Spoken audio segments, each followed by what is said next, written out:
Hello friends, मेरे YouTube channel में आपका बहुत बहुत स्वागत है। आज हम बात करने वाले हैं रात की खांसी के बारे में। कई लोगों को रात में खांसी बहुत ज़्यादा होती है, जबकि दिन में वो ठीक रहते हैं। तो हम इसका उपाय क्या हो सकता है, तो चलिए जानते हैं।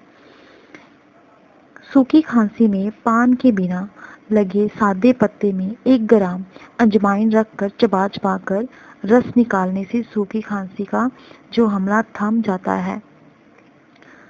सिर्फ अजवाइन 1 या 2 ग्राम खाकर ऊपर से गर्म पानी पीकर सो जाने से सूखी खांसी तथा दमा श्वास जो है वो उसमें आराम मिलेगा। फेफड़ों के रोगों में अजवाइन का प्रयोग करने से कफ की उत्पत्ति कम हो जाती है।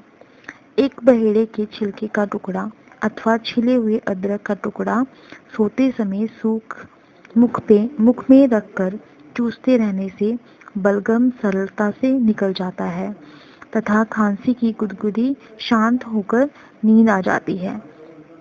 तो फ्रेंड्स, ये थे रात में खांसी होने के उपाय। आप इन्हें यूज़ कीजिए और अपने फ्रेंड्स और रिलेटिव्स को भी बताइए। Thank you so much. Bye bye.